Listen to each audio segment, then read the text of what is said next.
Today we're going to learn how to figure out concentrations over time using something called the integrated rate law. This is section 14.3 in your book.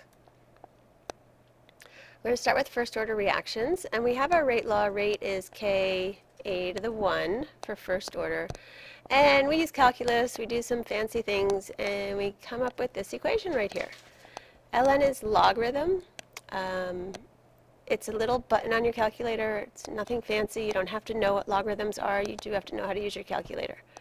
So the log of the concentration at time t over the concentration at time 0 is equal to negative kt. K is the rate constant, t is time. This gives you a little summary of what all those symbols are. And this little 0 here is saying it's the initial time 0 concentration. We usually use this equation in the form right here, and you'll notice this has the form y equals mx plus b, where y is log of a, m is negative k, and b, the intercept, would be log of the initial concentration. So if we were to plot natural log, not log base 10, natural log of the concentration versus time for a first order reaction, we get a straight line and the slope is negative k. Let's see what happens with a second order reaction. Here we go. We integrate the rate law just like the rate law would be. Rate is k a squared. We use calculus, we integrate the rate law, and we come out with this equation. Again, A at t is the concentration of A at any point in time t. K is still the rate constant, and that little 0 represents the initial concentration. And again, we have the form y, this is our y value, equals m, x is t, plus b, the intercept. So if we plot 1 over the concentration versus time, we'll get a straight line. The slope will be the rate constant. And the last one we'll look at is a 0 order reaction. Again, you use calculus. The rate would be rate equals k, a to the 0, which is same as just k. And when we integrate that, we get concentration of A at any point in time is negative kt plus the initial concentration. And again, it has the form y equals mx plus b.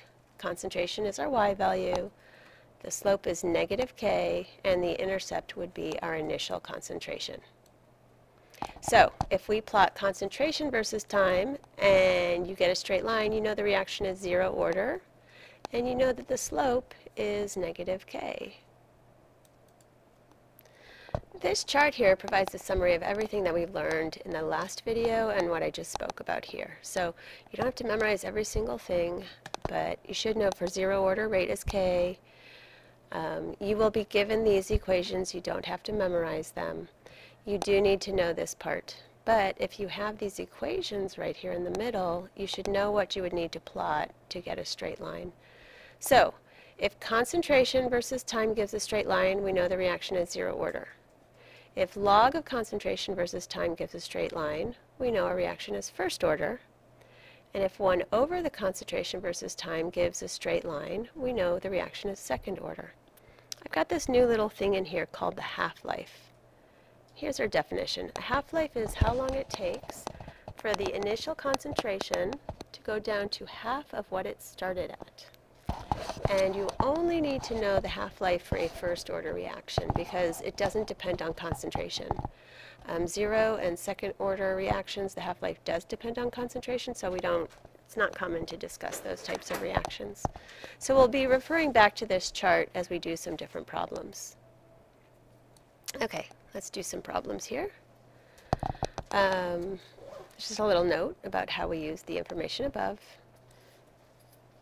So here is a problem, lots of parts. Cyclopropane can be converted to propene. It's a first order reaction, and you're given the rate constant.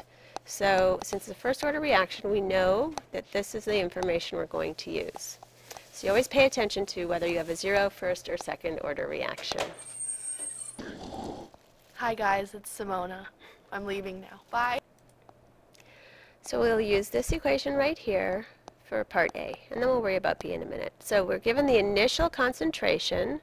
This part right here will be 0.25. And we want to know, what will the concentration be at 8.8 minutes? So I know my time. I'll plug my 8.8 minutes in here, and I will plug my rate constant here in for K. Now be careful. Rate constant, always pay attention. Per second. Time was given in minutes, so we have to actually convert the time to seconds. I just did that right there. So all this is using this equation right here, plugging my information in, and you can go ahead and pause and solve this completely on your own if you'd like.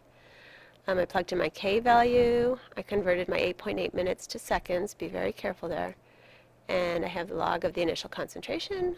Put that in your calculator, pause, here's your answer, you get negative 1.74. Now, the seconds cancel, and it's sort of like we don't have units. We do have units here, but they're a little complicated, so we're not, at the end you have to know what your units should be. Now, you are probably not that familiar with logarithms yet, but you will be by the end of this particular section. To get rid of a logarithm, the inverse logarithm function is the exponential function. If you look at your calculator, you'll see ln, and then above it there's a little e to the x, and that's what we need to use. We need to use the inverse function. So a, e to the ln of a is equal to a. So I just get out a. Oh, and here I actually showed you what's on the other side. Well, no I didn't. Okay. So e to the ln of a is equal to a, right here. And e raised to the negative 1.74 is what I will have on the right side. So I have concentration is e to the negative 1.74. Whoops. Sorry about that. And I put that in my calculator. I get 0.18 molar. And you should always have the units molar when you are solving for a concentration. So on to part B. Still we have our first order reaction. So I'm going to use the first order equation in the table. We want to know, how long will it take for the concentration to go from 0.25 to 0.15 molar. Again, we're using the same exact equation, and we're just plugging into this equation right here. So go ahead, pause, try to solve that on your own, and here I'm going to show you what you do. All right. Right there, I just plugged in the information. I plugged in K, I plugged in my initial concentration and my final concentration at time t, and I solve this out. And I get 760 seconds. You didn't need to convert to minutes, I just did that.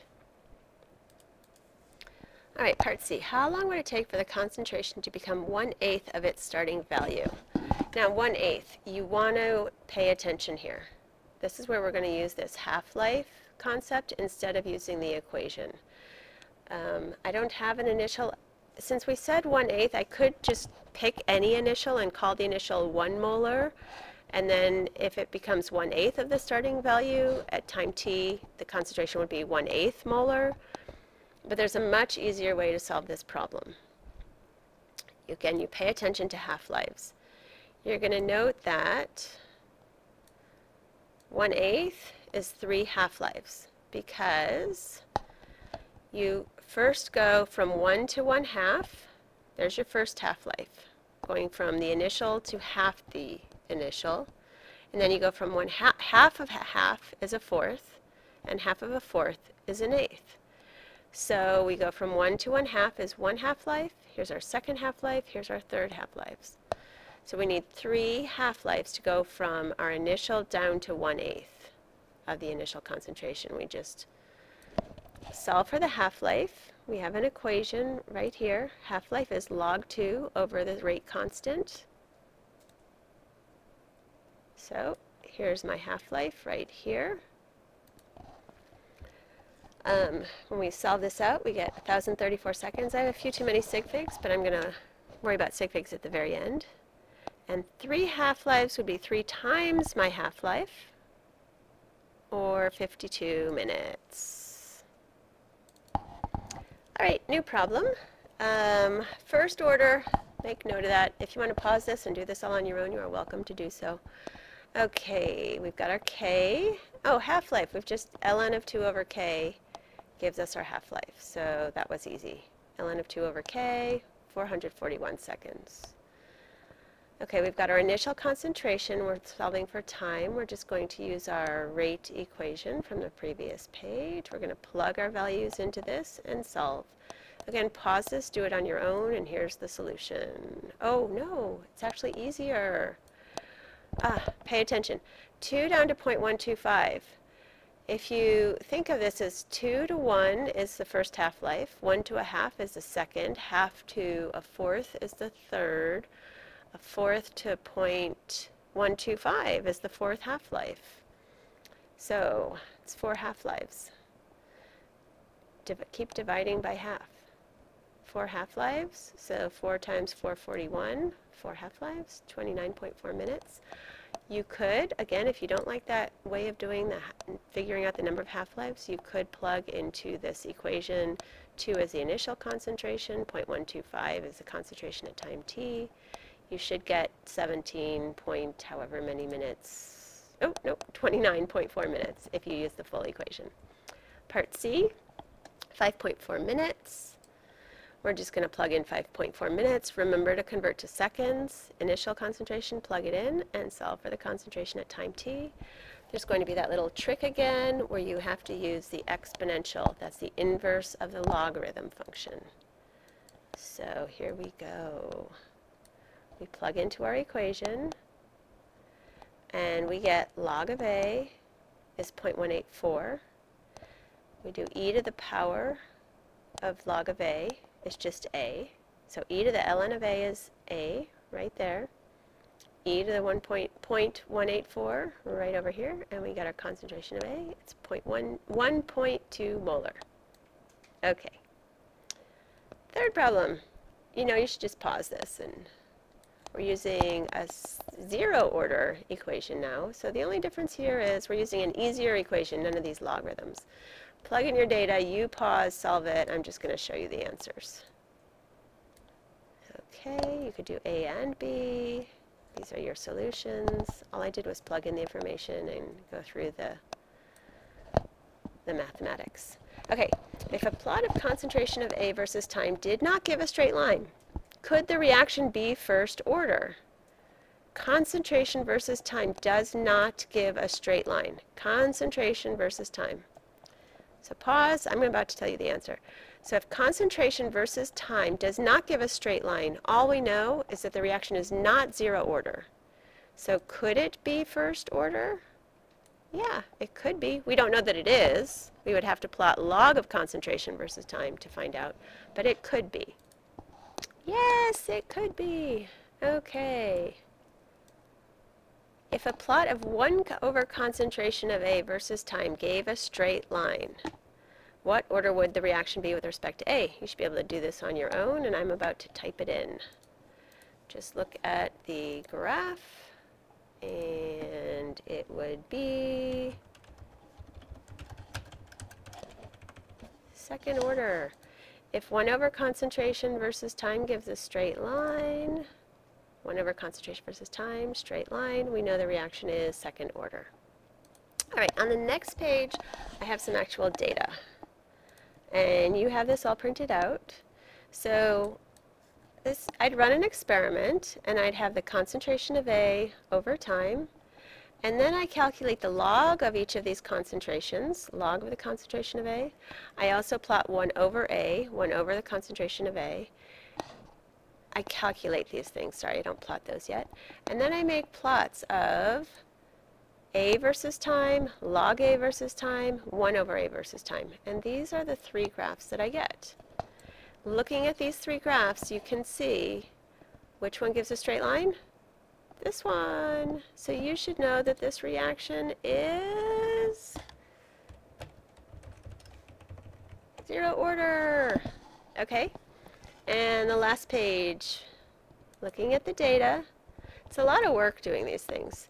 you've got to calculate, actually it's not a lot of work if you use Excel and you plug in your information, but actually taking the log of every single one of these numbers would take time. Calculating the reciprocal of all these numbers would take time. Excel does it for you really fast.